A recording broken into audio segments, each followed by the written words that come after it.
जय श्री कृष्ण दोस्तों। आपकी नजर में इस दुनिया में सबसे बड़ा पापी कौन है, स्त्री या पुरुष? अगर आपको नहीं पता है तो इस कहानी को जरूर सुनिए। इसके बाद में आपको पता चल जाएगा कि भगवान श्री कृष्ण की नजर में सबसे बड़ा पापी कौन है, स्त्री या पुरुष। एक जंगल में एक तोता और मैना प्रेम पूर्वक आपस में मिलकर रहा करते थे। उनमें बहुत प्रेम था। एक दिन किसी विवाद के कारण तोता और मैना के बीच लड़ाई हो गई। तोते ने कहा कि इस संसार में सबसे बड़ी पापी और विश्वासघाती स्त्री होती है। मैना ने जवाब दिया कि इस संसार में सबसे ज्यादा पापी और विश्वासघाती पुरुष होते हैं। वह दोनों आपस में लड़ते रहे और अपने विवाद के निदान के लिए वह भगवान श्री कृष्ण के पास गए और अपनी बात बताई। श्री कृष्ण ने तोते से कहा, तुम कैसे कह सकते हो कि संसार में स्त्री पुरुषों की अपेक्षा ज्यादा पापी और विश्वासघाती होती है?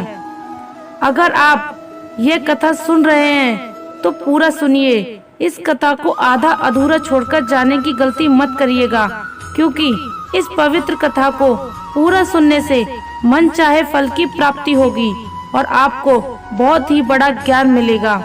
इसलिए इस कथा को पूरा सुने। आप कृष्ण भक्त हैं तो कान्हा का अनादर ना करें। जब भगवान श्री कृष्ण ने से तोता बोला, प्रभु मैं आपको एक कहानी सुनाना चाहता हूँ जिससे हम सबको ये साबित होगा कि स्त्री पुरुषों की अपेक्षा ज्यादा पापी है। फिर भगवान श्री कृष्ण बोले, ठीक है, तुम कहानी सुनाओ। तोता कहानी शुरू करने ही वाला होता है कि तभी माता रुक्मणी आ जाती हैं और कहती हैं, प्रभु मुझे भी ये कहानी सुननी है, मैं भी सुनना चाहती हूँ। तब भगवान श्री कृष्ण कहते हैं, ठीक है, बैठो, आप भी सुन लो। फिर तोता भगवान श्री कृष्ण और माता रुक्मणी के सामने कहानी सुनाने लगता है। तोता कहता है कि एक राज्य में अग्रसेन नाम का एक राजा राज्य करता था। उसके पास 4 बेटे थे जो सभी बहुत ही बहादुर और प्रतापी थे। लेकिन सबसे बड़ा बेटा, जिसका नाम चंद्रसेन था, वह न केवल प्रतापी बल्कि बहुत ही सुंदर भी था। उसकी पत्नी चंद्रप्रभा भी बहुत ही सुंदर और रूपवान थी। वह अपने आगे किसी दूसरी स्त्री को सुंदर नहीं मानती थी। एक दिन राजा अग्रसेन ने अपने बेटे चंद्रसेन को उसकी किसी बात पर नाराज होकर राज्य से निकाल देने का आदेश दिया। राजा का यह आदेश सुनकर सभी इस बात से चिंतित हो गए कि चंद्रसेन अपने महल में गया और उदास हो गया। उधर चंद्रसेन को उदास देखकर उसकी पत्नी ने पूछा, प्राणनाथ आप उदास क्यों हैं? आप इतने मुरझाए हुए क्यों हैं? राजकुमार होकर भी आप इतने चिंतित क्यों हो? तब चंद्रसेन सोचने लगा कि मैंने बहुत बुरा किया है और अपनी सारी बात अपनी पत्नी को बता दी। उसी समय उसकी पत्नी मूर्छित हो जाती है। फिर दासियों ने चंद्रप्रभा पर गुलाब के पानी का छिड़काव किया, तब जाकर वह होश में आई। अब होश में आकर चंद्रप्रभा ने अपने पति राजकुमार चंद्रसेन से कहा, आप मुझे दासी को छोड़कर अन्य प्रदेश चले जाएंगे तो मैं आपके बिना कैसे जी पाऊंगी? मैं भी आपके साथ ही चलूंगी। तब राजकुमार चंद्रसेन कहता है, तुम मेरे साथ कैसे चल सकती हो, क्योंकि दूसरे राज्य में अनेक प्रकार के संकट होते हैं और तुम नाजुक महलों में रहने वाली, महलों के बिना ये कष्ट कैसे बर्दाश्त कर पाओगी? फिर तो राजकुमार चंद्रसेन की बातों को सुनकर राजकुमारी चंद्रप्रभा कहती हैं, प्रीतम जितने भी दुख दूसरे राज्य में आएंगे वह सब हमारे साथ होते हुए सुख ही लगेंगे, लेकिन महल के सुख बिना आपके जंगल के दुखों से भी अधिक डरावने लगेंगे, इसलिए मैं भी आपके साथ चलूंगी। अब तोता कहता है, प्रभु राजकुमारी चंद्रप्रभा की आंखों में आंसू देखकर चंद्रसेन ने मन में सोचा कि वह मेरे बिना नहीं रह सकती, इसलिए मुझे इसको छोड़कर जाना सही नहीं होगा। इन सभी बातों को सोचते हुए राजकुमार चंद्रसेन अपनी पत्नी चंद्रप्रभा से कहते हैं, तुम उदास नहीं होना, हम तुम्हें साथ लेकर जाएंगे। इस बात से चंद्रप्रभा खुश हो जाती है और अपने पति के साथ जाने की तैयारी करने लगती है। अगली सुबह वह राज्य से बाहर निकलकर एक जंगल में पहुंचते हैं। चलते चलते थक जाते हैं और फिर वह एक बरगद के वृक्ष के नीचे विश्राम करने का निर्णय लेते हैं। वे बहुत थके हुए थे। ठंडी हवा के झोंके में उन्हें तुरंत नींद आ गई, परंतु कुछ देर बाद वहीं पर एक सांप ने चंद्रप्रभा को काट लिया। फिर तोता कहता है, हे प्रभु आगे सुनिए। सांप के डसते ही राजकुमारी तड़पने लगी और चंद्रसेन की आंखें खुल गईं। राजकुमारी को तड़पता हुआ देखकर और सांप को जाता हुआ देखकर चंद्रसेन बेचैन हो गया। फिर कुछ देर बाद राजकुमारी की मौत हो गई। इस प्रकार मृतक राजकुमारी को देखकर चंद्रसेन ऊंचे स्वर में रोने लगे। फिर चंद्रसेन के मन में सोचा, अब जब जीवन संगनी ही मर गई तो मैं जीकर क्या करूंगा, मैं इसी जंगल में अपने प्राण त्याग दूंगा। ऐसा मन में सोचकर वह चंद्रप्रभा के शव के पास से उठता है और जंगल से लकड़ियां इकट्ठी करने लगता है और रोकर कहता है कि मैं भी चंद्रप्रभा की चिता में जलकर मर जाऊंगा। लेकिन तभी उसी समय स्वर्ग से एक देवदूत आता है और चंद्रसेन को रोते हुए देखकर उसके मन में दया आती है। वह राजकुमार चंद्रसेन के पास जाता है और पूछता है कि तुम क्यों रो रहे हो, आखिरकार तुम्हारा दुख क्या है। तो राजकुमार चंद्रसेन ने देवदूत से कहा, मेरे पास अपना दुख कहने की हिम्मत नहीं है। मुझे चाहिए कि ये धरती फट जाए और मैं इसमें समा जाऊं। फिर देवदूत ने कहा, तुम मुझे अपना हाल बताओ, शायद मैं तुम्हारी मदद कर सकूं। फिर चंद्रसेन ने कहा, महाराज मैं एक राजकुमार हूँ और राजा अग्रसेन का बेटा। मेरे पिता ने मुझे राज्य छोड़ने के लिए कहा था, इसलिए मेरी पत्नी और मैं इस जंगल में चलते चलते यहाँ आ गए। यहाँ आकर मेरी पत्नी को सर्प ने काट लिया और उसकी मृत्यु हो गई और मैं लकड़ियाँ इकट्ठा कर रहा हूँ ताकि मैं अपनी पत्नी के साथ ही जलकर अपने आप को भी अग्नि के हवाले कर सकूं। अब तोता कहता है, हे प्रभु आगे सुनिए। चंद्रसेन की बातों को सुनकर देवदूत कहते हैं, राजकुमार तू बड़ा मूर्ख है। यह संसार है, यहाँ इंसानों का आना जाना लगा रहता है। इस शरीर को एक दिन सबको त्यागना पड़ेगा, तू भी इसे जानता है। इस संसार में कोई भी किसी के साथ नहीं आता और ना ही किसी के साथ जाता है, फिर भी तुम मूर्खों की तरह ये बात कर रहे हो। अगर तू जीवित रहेगा तो बहुत सारी प्राणियां तुझे मिलेंगी, इसलिए मेरे कहने पर मरने का विचार छोड़ दो। इस मानव शरीर को प्राप्त करने के लिए देवता भी बेहद इच्छुक होते हैं, तो फिर इस संसार को क्यों नष्ट करना चाहता है। इस प्रकार देवदूत के शब्दों को सुनकर चंद्रसेन कहता है, महाराज आपने जो कुछ कहा वह सत्य है, किंतु ऐसी पतिव्रता पत्नी मुझे किसी जन्म में भी नहीं मिलेगी, इसलिए मैं इसके साथ ही मरूंगा। चंद्रसेन के विचार सुनकर देवदूत ने जान लिया कि यह अपनी पत्नी के बिना नहीं रह सकता। तब देवदूत ने चंद्रसेन से कहा, राजकुमार तेरी पत्नी को जीवित करने के लिए केवल एक ही उपाय है। अब तुम मेरी बात को ध्यान से सुनो। यदि तू इस उपाय को कर सकता है तो तेरी पत्नी जीवित हो सकती है। फिर चंद्रसेन ने कहा, महाराज आप जो कुछ भी कहेंगे वह सब करने के लिए तैयार हूँ, केवल मेरी पत्नी को जीवित कर देना। तब देवदूत ने कहा, तुम्हारी पत्नी की आयु केवल 20 वर्ष थी, जिसे इसने बिता दिया। इसके बदले तेरी उम्र 70 वर्ष की है, जिसमें से 30 वर्ष बीत चुके हैं।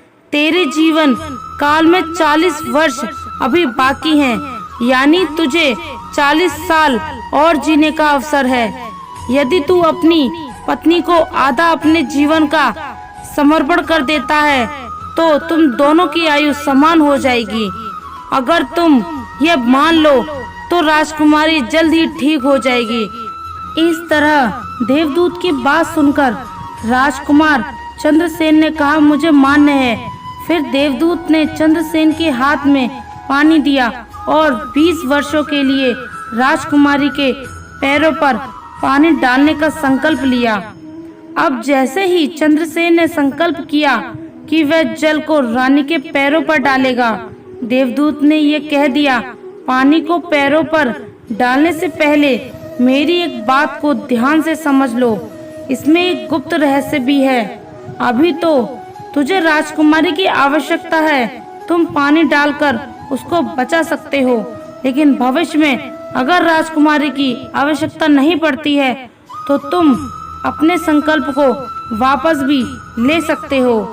और जब तुम ये संकल्प वापस लेते हो तो तुम्हारी पत्नी की तुरंत ही मौत हो जाएगी।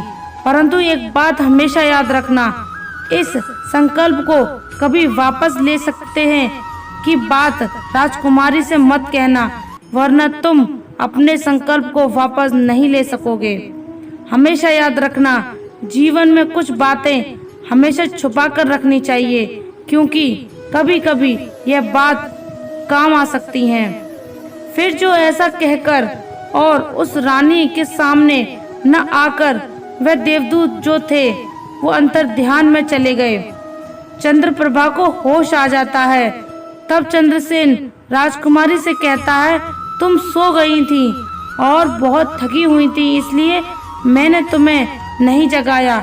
इस प्रकार राजकुमार चंद्रसेन ने अपनी पत्नी से सारी बातें छुपा ली कि सर्प ने उसे काट लिया था और तुम मर गई थी। मैंने तुम्हें फिर जीवित कैसे किया, यह सब राजकुमार ने अपनी पत्नी से छुपा लिया। फिर तोता बोला, प्रभु। फिर वे दोनों आगे बढ़े।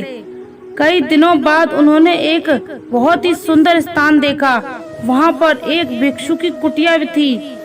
जब वे वहाँ पहुँचे तो उन्होंने देखा कि एक सुंदर युवा भिक्षु शांति से बैठकर कोई साधना कर रहा था। वे दोनों बहुत ही थके हुए थे, इसलिए वे भिक्षु के पास बैठ गए। उस समय राजकुमार ने अपनी पत्नी से कहा, राजकुमारी, हमें प्यास लगी है, हम कुएं पर जाकर पानी पी लेते हैं। अगर तुम्हें भी प्यास लगी हो तो तुम्हारे लिए भी पानी ले आएंगे। जब राजकुमार की बात को सुनकर चंद्रप्रभा ने कहा, मुझे तो प्यास नहीं लगी है, आप जाइए और पानी पी आइए। इसके बाद राजकुमारी का जवाब सुनकर राजकुमार चंद्रसेन एक लंबी रस्सी लेकर कुएं की ओर जाते हैं। चंद्रसेन पानी पीते पहुँचे तो राजकुमारी चंद्रप्रभा उस भिक्षु की ओर देखती है। चंद्रप्रभा भिक्षु की सुंदरता को देखकर उस पर मोहित हो गई, अर्थात वह उसको दिल दे बैठी। अब वह भिक्षु से कहती है कि हे महोदय, आप तो यहाँ बहुत खुशी से रहते हैं। भिक्षु ने कहा, तुम भी मेरे साथ रह सकती हो, लेकिन तुम्हारे पति भी साथ में हैं, तो हम कैसे तुमको रख सकते हैं। इसके बाद राजकुमारी चंद्रप्रभा ने भिक्षु के सामने अपनी प्रेम लीला प्रकट की। तो भिक्षु ने कहा, मैं एक उपाय बताता हूँ, तुम अपने पति को जिस कुएं में वह पानी पीने गया है उसी कुएं में धकेल देना, फिर जो होगा हम देख लेंगे।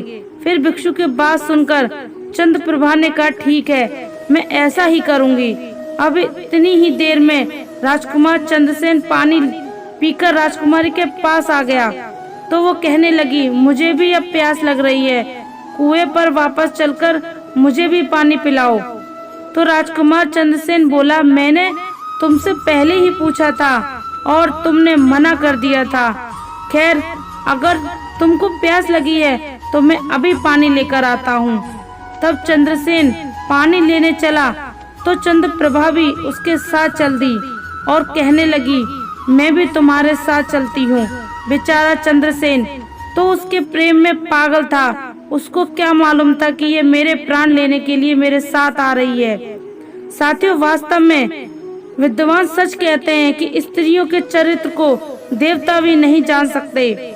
मानव क्या चीज है, उनके जाल में अच्छे बुद्धिमान भी फंस जाते हैं।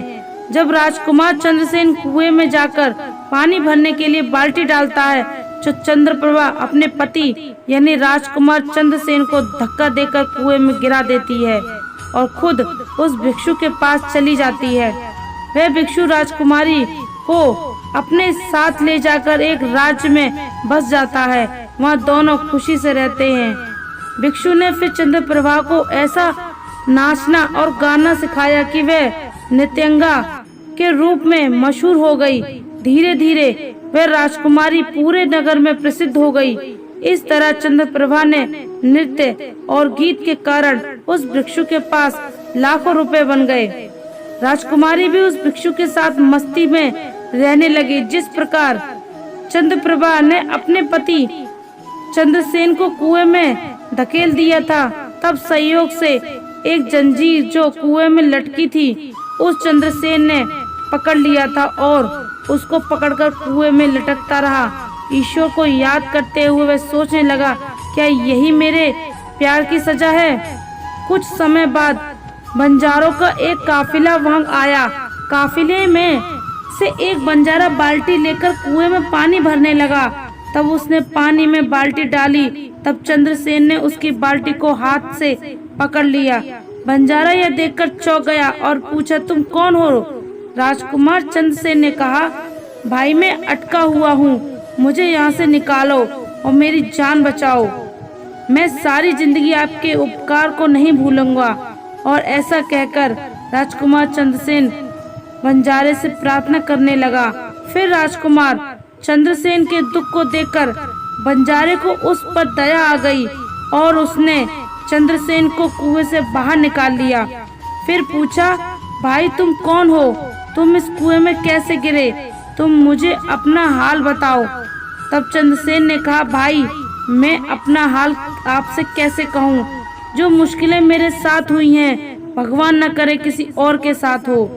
फिर चंद्रसेन ने कहा, यदि तुम मुझसे जानना ही चाहते हो तो आपको अपनी कहानी सुनाता हूँ। मैं एक राजकुमार हूँ। मेरे पिता ने मुझे राज्य से निकाल दिया था, इसलिए मैं अपनी प्रिय पत्नी के साथ एक जंगल पहुँच गया। मेरी पत्नी और मैं एक दूसरे से बहुत प्यार करते थे। जंगल में एक सांप ने मेरी पत्नी को काट लिया, जिससे उसकी मृत्यु हो गई। और जब अपनी पत्नी के साथ मरने जा रहा था तो एक देवदूत ने मुझ पर दया की और मेरी आयु के 20 वर्ष मेरी पत्नी को देने से उसे पुण्य जीवित कर दिया। फिर हम उस जंगल से आगे बढ़े। कुछ दिनों बाद हम एक स्थान पर पहुंचे जहाँ एक भिक्षु का डेरा था।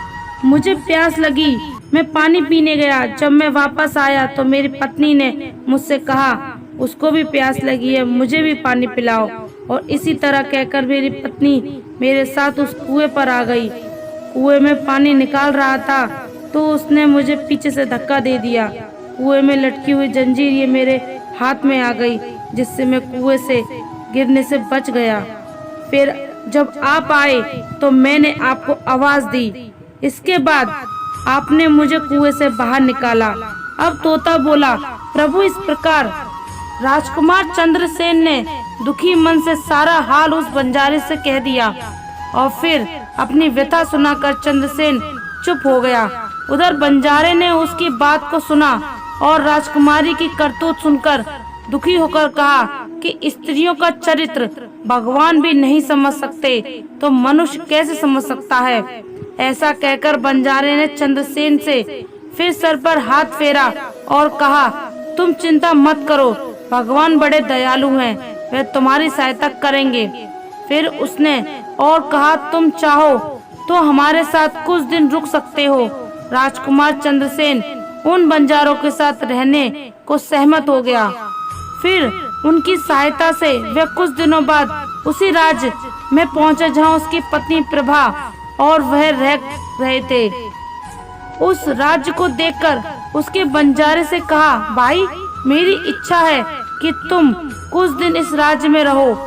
तब बंजारे ने कहा, जैसी आपकी मर्जी, मुझे कोई आपत्ति नहीं। फिर राजकुमार चंद्रसेन जो बंजारे से विदा होकर राज्य में आया और काम की तलाश में घूमने लगा। कुछ दिनों बाद राजकुमार की मेहनत परिश्रम देखकर उसे एक बड़े व्यापारी ने अपने पास नौकरी पर रख लिया।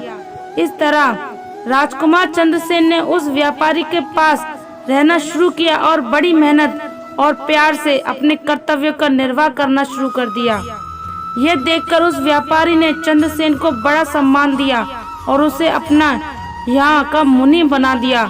और इस तरीके से राजकुमार चंद्रसेन के दिन बड़ी खुशी खुशी गुजरने लगे। अब एक दिन नगर में राजा के यहाँ चंद्रप्रभा के नृत्य का आयोजन हुआ।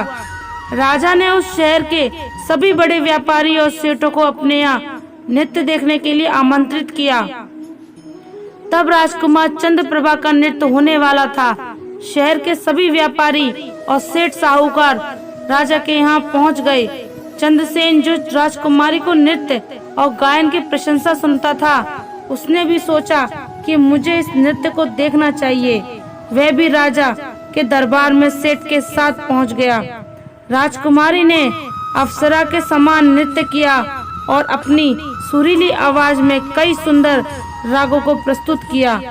उसके गानों को सुनकर महफिल के सभी लोग आश्चर्य में आ गए और सभी ने बहुत सारे इनाम दिए। इसके साथ ही राजा से लेकर प्रजा तक सभी ने उसकी प्रशंसा की। राजकुमार चंद्रसेन ने अपने हाथ की अंगूठी निकाली जिसमें हीरा जड़ा हुआ था और उसी अंगूठी को चंद्रप्रभा को भेंट कर दी। इसके बाद चंद्रप्रभा ने अंगूठी को पहचान लिया और मन ही मन में कहने लगी, ये तो बहुत बड़ा आश्चर्य हो गया। मेरा पति जिंदा है और यहाँ पहुँच गया है। अब वह मुझे नहीं छोड़ेगा, इसलिए मुझे कुछ ऐसा करना चाहिए जिससे वह मारा जा सके। उसने मन में सोचा, अब मैं यहाँ के राजा को एक सुरीला गाना और नृत्य प्रस्तुत करती हूँ जिससे वे खुश होकर मुझे कुछ मांगने के लिए बोलेंगे। तब मैं राजा के आदेश से उसे मरवा दूंगी। इसके बाद राजकुमारी चंद्रप्रभा ने एक सुरीला गाना और नृत्य प्रस्तुत किया। राजकुमारी के इस बसंत की बहार को सुनकर राजा खुश हुआ। वह चंद्रप्रभा से बोले, मैं तुम पर बहुत खुश हूँ, तुम मुझसे क्या मांगती हो?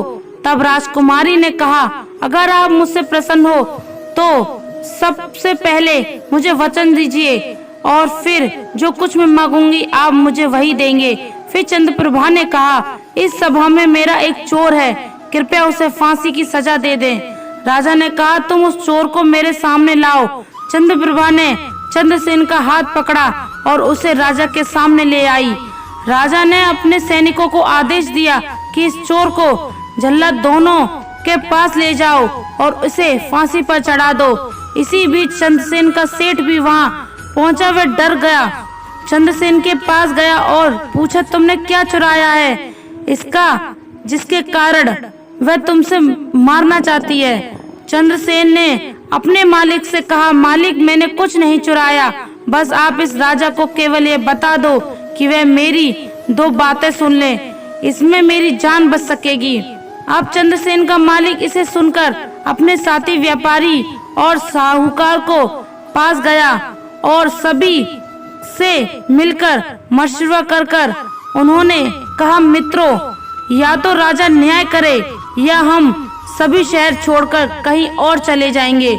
और इस प्रकार सभी व्यापारी राजा के पास गए और कहने लगे, राजा साहब, हमारा मुनीम निर्दोष है, उसे मार देने का आपका आदेश है। वह कह रहा है कि आप उसकी दो बातें आपको कहना चाहता है, फिर भी आपको लगे कि उसने अपराध किया तो उसे फांसी दे देना। लेकिन वह कहता है कि मेरे मरने से पहले राजा केवल मेरी दो बातों को जरूर सुने।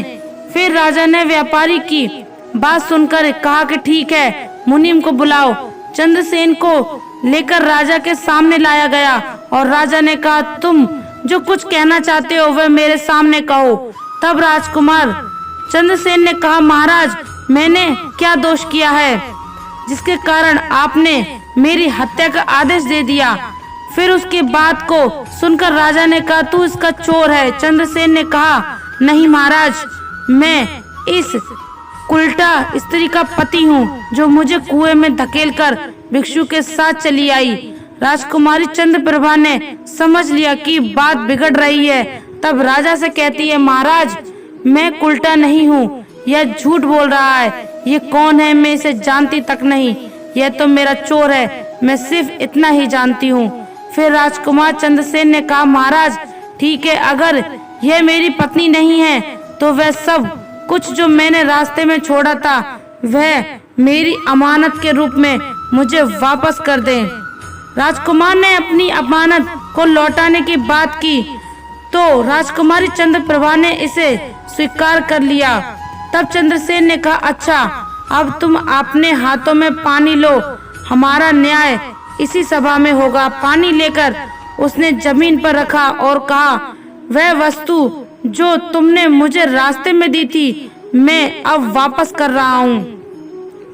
चंद्रप्रभा ने भी पानी लिया और कहा, जो वस्तु उसने मुझे रास्ते में दी थी मैं अब वापस कर रही हूँ। जैसे ही उसने अपने हाथों का पानी छोड़ा, राजकुमारी के प्राण छूट गए। यह दृश्य देखकर वहाँ के लोग हैरान रह गए। तो राजा ये देख चिंतित होकर अग्रसेन चंद्रसेन से कहा कि क्या हो गया, बताओ मुझे सच्चाई। तब राजकुमार चंद्रसेन ने अपनी कहानी शुरू की, अपने जीवन की सब घटनाओं को खोलकर बताते हुए उसके देश निकाले जाने से लेकर अब तक की सभी घटनाओं को सुनाना। राजा के सब कुछ सुनाकर चंद्रसेन को अपने गले लगा लिया। अपनी बेटी की शादी चंद्रसेन के साथ करा दी। तोते ने कहा, प्रभु मैंने इस कहानी को सुना है, मैं भी स्त्रियों से घृणा करता हूँ और मैं ये कह सकता हूँ कि संसार में स्त्रियां पुरुषों से अधिक पापी और विश्वासघाती होती हैं। इस कहानी ने सबको हैरानी में डाल दिया। माता रुक्मणी ने कहा, प्रभु मुझे लगता है कि तोता सच कह रहा है, लेकिन सभी स्त्रियों में से केवल एक दो ही बिना नैतिक मूल्य और ईमानदारी के हो सकती हैं, परंतु पुरुषों में भी ऐसे कुछ हैं जो पापी और विश्वासघाती हो सकते हैं। फिर भगवान श्री कृष्ण ने पूछा, ठीक है तो मैना तुम कैसे सिद्ध करोगी? यह बात सुनकर मैना ने कहा, मैं भी एक कहानी सुनाना चाहती हूँ जिससे स्पष्ट होगा कि स्त्री की तुलना में पुरुष अधिक पापी और विश्वासघाती होते हैं। एक गांव में एक परिवार रहता था जो बहुत ही धनवान, और उस धनवान यानी सेठ का बेटा एक अद्भुत प्रकार का व्यक्ति था। सेठ का बेटा ऐसा जुआरी था कि सेठ उसके बारे में सोचते सोचते परेशान रहता था। एक दिन उसका बेटा जुआ खेल रहा था, उसी समय उसके पिता का निधन हो गया। फिर भी उसने जुआ खेलना बंद नहीं किया, बल्कि पिता की मृत्यु के बाद वह खुलकर जुआ खेलने लगा और सब कुछ आ गया। फिर वह अपने गांव से दूर चला गया और एक सेठ के घर पहुंचा और सेठ से बोला, मुझे बहुत तेज प्यास लगी है, मुझे एक गिलास पानी मिलेगा? तो सेठ ने उस युवा से पूछा कि तुम कौन हो, क्या करते हो और कहां से आए हो? उसके उत्तर में उस युवा ने कहा, मैं एक व्यापारी हूँ और यहाँ से जा रहा था तो सोचा कि पानी पीकर चला जाऊं। तब सेठ ने पूछा कि तुम कौन सा व्यापार करते हो? तब युवा कहता है, व्यापार करते समय मेरा सामान समुद्र में गिर गया, इसलिए यदि आप मेरी कुछ मदद कर दें तो अच्छा होगा। फिर सेठ ने लड़के की बात सुनी और फिर उसकी बातों के जाल में फंस गया और कहने लगा कि बेटा तुम तो ठीक हो और कुछ कमा भी लेते हो, तो क्या मेरी बेटी से विवाह करोगे? अब तो ये बात सुनकर युवा खुश हो जाता है और विवाह के लिए हाँ कह देता है, जिसके बाद दोनों का विवाह हो जाता है। प्रभु इस प्रकार से वह सेठ अपनी बेटी को बहुत सारे धन के साथ विदा कर देता है। उधर युवा लड़के को तो बस केवल धन के लिए विवाह करना था, तो उसने वह भी कर लिया। अब विवाह के बाद जब युवा सेठ की लड़की को साथ लेकर जा रहा था तो जंगल में आ गया। वहाँ पर युवा लड़का अपनी पत्नी से बोला, देखो हम अभी जंगल में हैं, यहाँ कोई चोर हमारे गहनों को चुरा सकता है, इसलिए आप अपने सभी गहनों को मुझे दे दें ताकि हम सुरक्षित रख सकें। युवा की पत्नी ने अपने पति पर भरोसा किया और अपने सभी गहनों को सौंप दिया। वह भरोसा क्यों ना करे, क्योंकि वे उसके पति थे। उसके बाद युवा ने अपनी पत्नी के गहनों को एक पारदर्शी थैले में बांध दिया और फिर वे जंगल में आराम से ठहरे। इस दौरान युवा ने मन में लालच तो पहले ही था, फिर वे और ज्यादा बढ़ गया। उसकी पत्नी के साथ जाने वाले एक दासी जिसे सेठ ने अपनी लड़की के साथ भेजा था। युवा ने उस दासी को मार डाला। फिर उसने अपनी पत्नी को एक कुएं में गिरा दिया और मन में यह विचार किया कि मैंने इसके साथ सिर्फ धन के लिए शादी की थी, मुझे धन मिल गया। और उसने सोचा कि वह पानी में डूबकर मर जाएगी। इस तरह सोचकर वह युवा वहां से चला गया, लेकिन उसकी पत्नी नहीं मरी और वह कुएं से बाहर निकले के लिए आवाज देती रही। कुएं के पास से एक आदमी गुजर रहा था और जब उसने किसी महिला की आवाज सुनी तो उसने उस महिला को कुएं से बाहर निकाल लिया। फिर कुएं से बाहर निकलने के बाद महिला ने अपनी सारी जानकारी उस व्यक्ति को दे दी और व्यक्ति ने महिला को उसके पिता के घर पहुंचा दिया। जब महिला पिता के घर पहुंची तो उसने पिता से पूछा, तुम्हारे साथ क्या हुआ? महिला ने कहा, पिताजी, जंगल में कुछ चोरों ने हम पर हमला किया था और दासी को मार दिया, मुझे कुएं में धकेल दिया और पति के बारे में कुछ पता नहीं है। बेटी की बातें सुनकर सेठ जी ने कहा, कोई बात नहीं, भगवान सब ठीक करेगा। मैना बोली, प्रभु, इस दुनिया में पुरुष ही विश्वासघाती और पापी हो सकते हैं। अब आपके हाथ में न्याय का फैसला है। मैंने भी आपको एक कहानी सुनाई है और तोते ने भी एक कहानी सुनाई है, अब आप ही न्याय करें। उसने भी अपनी पत्नी को मारा और सारा सामान लेकर चला गया। अब तोता और मैना की कहानी सुनकर भगवान श्री कृष्ण बोले, ठीक है तोता और मैना, मैंने तुम्हारी कहानी को ध्यान से सुना, अब मैं तुम्हारा न्याय करता हूँ। सच में इस संसार में स्त्री और पुरुष के बीच ज्यादा पापी या विश्वासघाती कौन होता है, यह मेरे लिए स्पष्ट है। श्री कृष्ण जवाब देते हैं, बिना किसी शंका के यह सत्य है कि इंसान की सोच उसके स्तर से नीचे जा सकती है और वह पापी और विश्वासघाती होता है। चाहे स्त्री हो या पुरुष, इंसान को किसी भी प्रकार के पाप करने से पहले ये सोचना चाहिए कि क्या वह सही है या नहीं। पापी और वह विश्वासघाती होने की कोई जाति नहीं होती, वह इंसान की सोच और कृत्यों का परिणाम होता है। साथियों, वास्तव में इंसान की सोच उसके स्तर से नीचे जा सकती है और यही पापी और विश्वासघाती बना देता है। तो दोस्तों, अब आपको पता चल गया होगा कि इस दुनिया में सबसे बड़ा पापी स्त्री है या पुरुष। चाहे स्त्री हो या पुरुष हो, कोई भी हो, पर जो सबसे बड़ा पाप करता है वही पापी होता है। तो दोस्तों, कैसा लगा आपको आज का यह वीडियो? कमेंट करके जरूर बताइए और हमारे चैनल को सब्सक्राइब कर लीजिए और कमेंट में जय श्री राधे कृष्ण लिखें। धन्यवाद।